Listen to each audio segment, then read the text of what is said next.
And now I welcome Rev Brent Holiday. We're going to talk about soul mending, bringing out the Christ Buddha in those around you.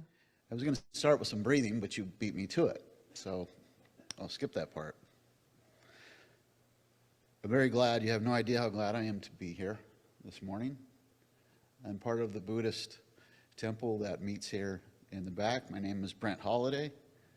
I spent the first half of my life as a Presbyterian minister and the second half as a marriage and family therapist. And I still do that. I work in Vero Beach. I sort of love this place. I've been coming here for a couple years. I often, and I can feel you, I can feel your love for your children especially, as I watched the back grow over the last 2 years. I often go in the back and meditate before I come inside and meditate. And this spring, I met a family of finches and hung out with the finches for a month or so. There was a pair, and then there were two babies. And it was so interesting because the babies would come out of the nest, come over and sit right in front of me like they were trying to figure out who I was. And then the mom would call them back, and they'd go back to the nest. And then they'd leave the nest again, and they'd come back to see who I was. I wondered if they were talking about me, like, what is this? And one says, well, that's a human. And the other one says, why does he have a nest on his face? And the other one says, I don't know. Maybe humans wear nests on their face. But I fellowshiped with them through the spring.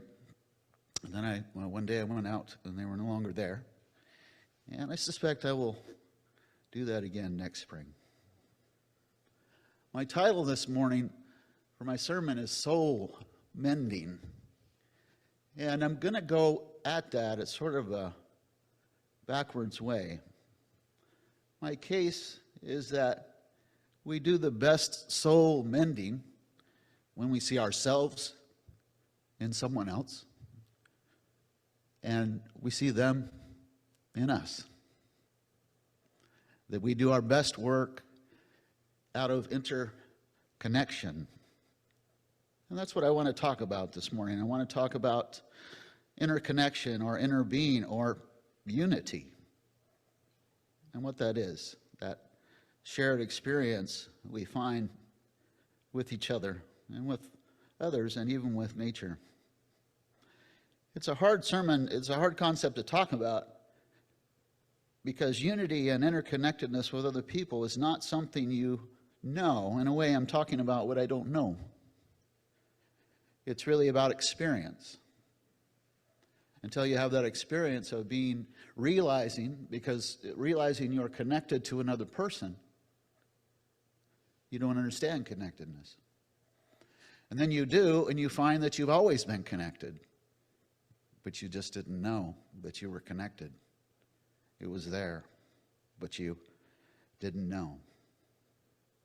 There's something of each of us that is common to all of us. I'm not sure what it is. You can call it soul or spirit or a divine light or Buddha nature. Who knows? It really doesn't matter. I like to think sometimes when I see people, I squint because I know that something is in them and I want to pull it out. I want to bring it out. I want to bring it out in that person so they can be really who they are. And if we look hard enough into each other, we see that person, and we also see ourselves. All the great teachers taught this. Jesus taught this. He taught constantly about oneness, that he was one with the Father, and his people were one with him, and he wanted them to be one with each other. He wanted them to be connected. He wanted them to be interdependent. He said, do unto others as you would have them do to you. So we knew in that interconnectedness, we were truly connected. That what I do to you, I do to me, and what I do to me, I do to you. It's pretty profound. And of course he said, whatever you have done to the least of these, you have done it unto me. The Buddha said the following. This is a great quote. He said, "He who experiences the unity of life sees his own self in all beings, and all beings in his own self, and looks on everything with impartial eye." Let me read that again. He who experiences the unity of life sees his own self in all beings, and all beings in his own self, and looks on everything with an impartial eye. You have a principle that I am aware of that speaks to this. It's principle number 7. It says respect for the independent web of all existence with which we are a part. Understanding interconnectedness fundamentally changes how we treat each other. Think of this, just sort of a thought experiment with me for a moment. What would happen if for a day, every time we saw someone else, we saw ourselves in them and we treated them accordingly? What would happen if even for a day, we saw everyone and we saw ourselves in everyone, and we knew that how we treated them was how we treated ourselves? We would need no 10 commandments. We would need no ethical codes. It would all be done. I had a friend in high school. His name was Jim Doremus. Jim was one of these guys, this was back in the 70s, and we still had people who had no stoves out in Idaho, and he always smelled like a wood stove. He always wore plaid, and he was poor. My senior year, I decided to take a weightlifting class. I needed one more PE credit. So I was in there with all the big lugs from the football team, and in walks Jim Doremus. Jim Doremus, and I say this with affection, was the only person I've ever known who had a shape like SpongeBob. He was square. And he was about 250. And he was square. He was so square he couldn't keep his pants up. He wore suspenders. And then Jim, he wore his shorts up. Well, he comes walking into this class, and I can see what's happening, because I've got these big lugs right behind me. But I befriended Jim at that moment, and those lugs left him alone, because I saw in Jim a dignity, and Jim saw in me a dignity. And after that, whenever we saw each other, that dignity would go back and forth. I would yell at him across the commons. He would say hi to me. We weren't close friends, but we shared a mutual dignity. When we did laps around the gym, he did 1/2 lap for every lap that we did. But I waited, and I saw Jim, and Jim saw me. Have you ever asked yourself, why do I feel good when I'm doing good to others? And why do I feel bad when I'm doing bad to others? It's because of that interconnection. There is something in each of us. Again, I don't know what it is. Something, someone in each of us. What happened, I don't know, but somehow it got distorted. It got covered over. In our defenses, we like to say that person is not like me. He is separate from me. I am not like that person. But that is not true. In inner being, interconnected in unity, I am him and he is me. We are that connected. We come into this world insecure and screaming and afraid. And we learn separation. We learn protection. We learn defensiveness. We learn self-righteousness. We learn that we are separate from other beings. It's hard to unlearn. It's very hard to unlearn. Buddhism, don't ever ask me what Buddhism is, because we don't really know. We spend so much time unlearning what we know so that we might understand things like this. We've even developed methods to do this, to get ourselves to think this other way around. We have teachers who right over here, actually, I get dragged in there like every Saturday morning and asked really odd questions that I can't answer. As my teacher, he wants me to think differently. He wants me to turn things around.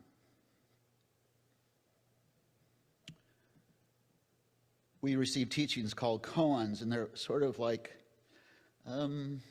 riddles that we solve. And they're often not about interbeing or interconnected. Jesus talked in koans. He said things like, you must become a little child to enter the kingdom of heaven. What does that mean? Don't be very quick, because I've heard that preached on dozens of times, and I've never heard it rightly expressed, and I don't know if I can. Jesus taught in koans. We want to be saved from the world. We want to be separate, but in reality, we get just the opposite. We get alienation. We get aloneness. We get just the opposite of what we set out. We're not protected by defending ourselves. We hurt ourselves. I was a pastor in rural Ohio. And before that, I'd been an associate pastor in an Ivy League, well, not an Ivy League, but an upper league, I guess, college town. At a big church, a lot of people, great salary. I remember that. If you don't think there's any correlation between success and beauty, go stay on the campus of a big university. I've never seen so many beautiful people in my life. Men were beautiful, women were beautiful. It's rather odd. But it too was sort of an illusion. I remember one day, I did a lot of bass fishing back then. I loaded up my dog in my car, and I was sitting at a light on the way to get out of town. And I looked over, and here in this car next to me was a woman. She was like 20-something. She was checking me out.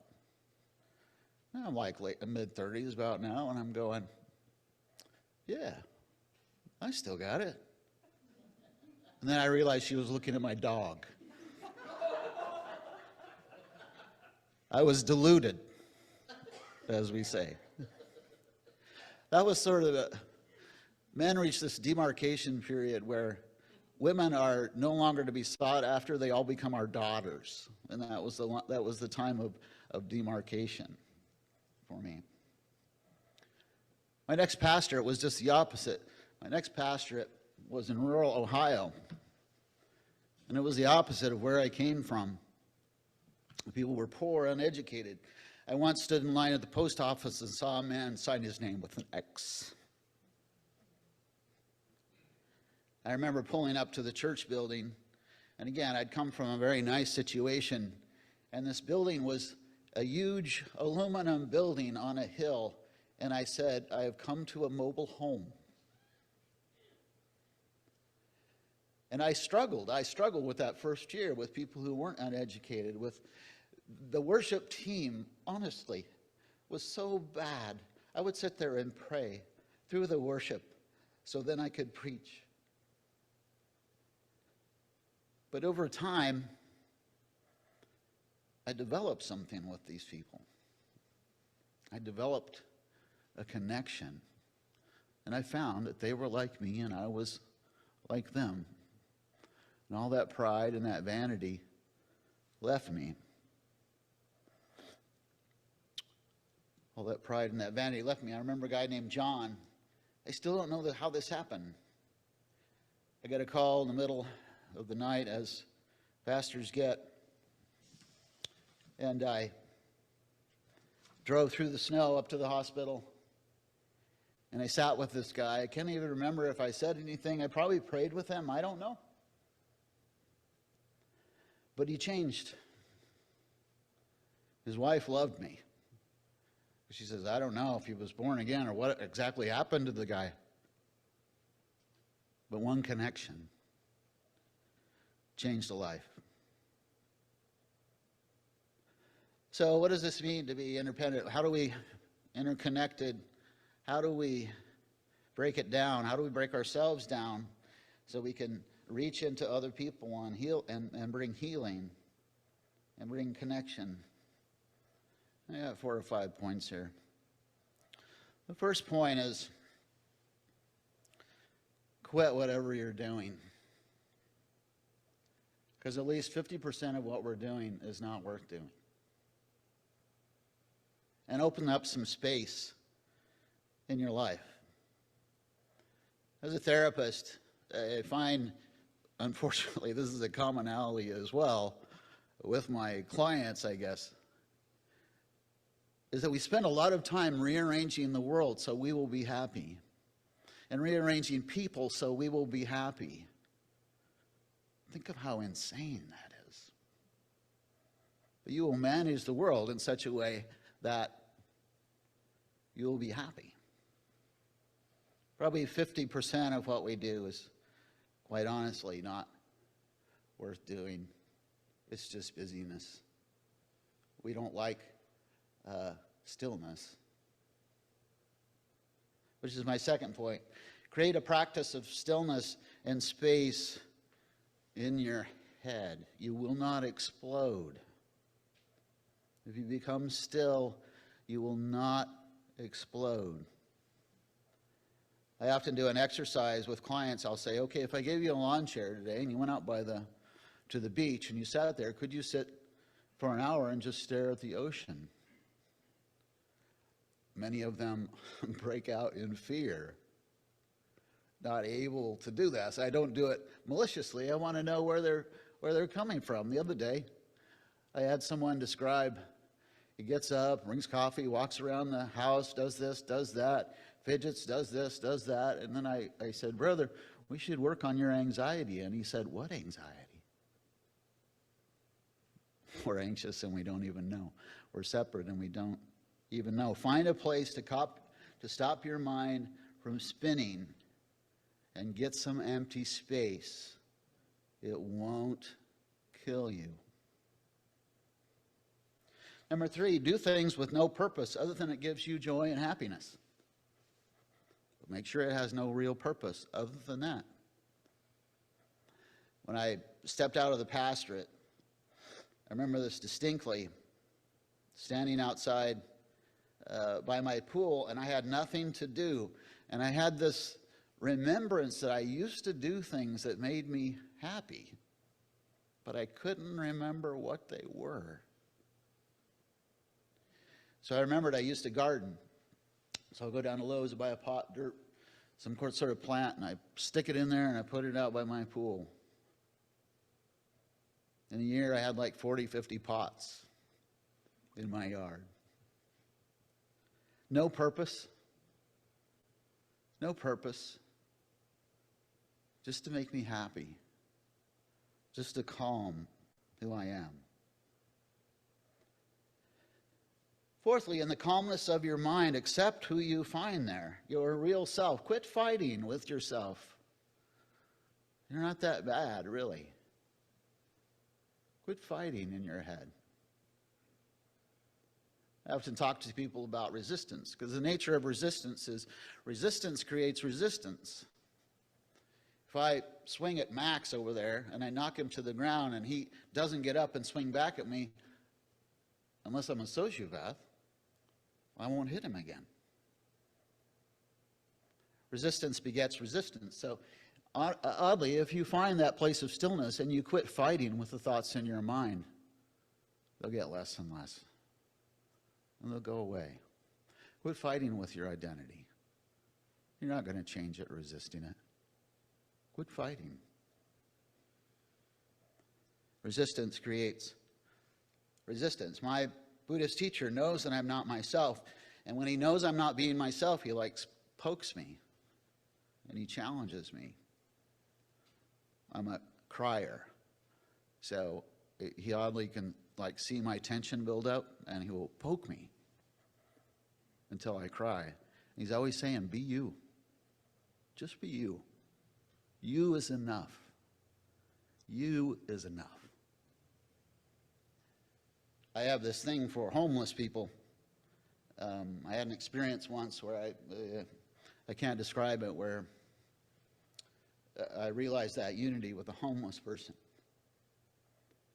I often give money away. I have a little prank I play on myself. When I see a homeless person, I open my wallet and I give them the largest bill in my wallet. I don't know what's in my wallet. I haven't got to a 50 or 100 yet, but I suspect I will. I think this month I'm out about $75. I was coming out of Publix the other day, and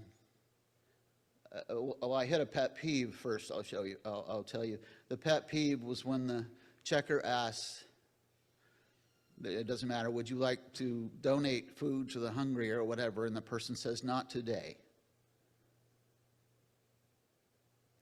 I decided that when that happens from now on, I'm going to yell at the checker and say, I'll give $20. Anyway, side illustration. I came out and there was a homeless guy. At least I thought he was homeless. Vero Beach is sort of hard to tell because a lot of those multimillionaires, honestly, look like homeless people. They come into my office, they got shorts on, they got long hair, they're a little scraggly. They don't look, I guess, like millionaires. So I mean, this guy standing outside of Publix, and I have like a radar for homeless people or something. And so I say, are you having hard times? And he looks at me, you know, he's got a long sort of white beard, and he says, no. And I look at him again and again. I'm thinking, maybe this guy has more money than me. And then I said, are you homeless? And he said, yes. But I stood there for a moment and see, it's like I was looking, I wanted to find the Buddha or the Jesus or the whatever, or even the Brent that was in him. And I wanted to give that dignity. So he says, yes, my girlfriend and I, we just put up our tent.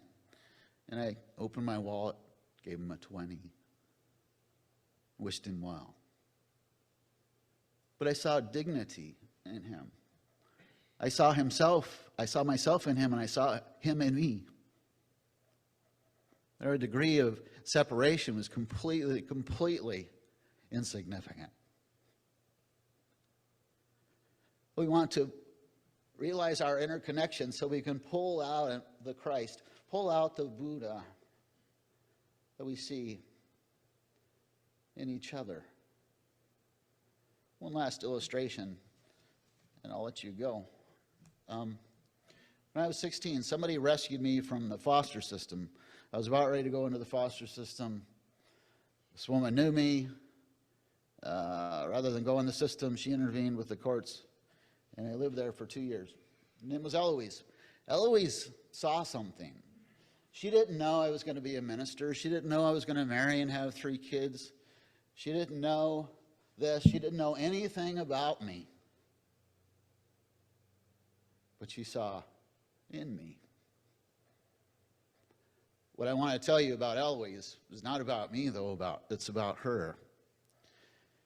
At her congregation, the United Methodist Church in Meridian, Idaho, she made sort of a bet with people. And her bet was, if I reach 90, I'll stand on a table in the fellowship hall and I'll do a jig. And sure enough, she reached 90. And she got on that table and she did a jig. That is someone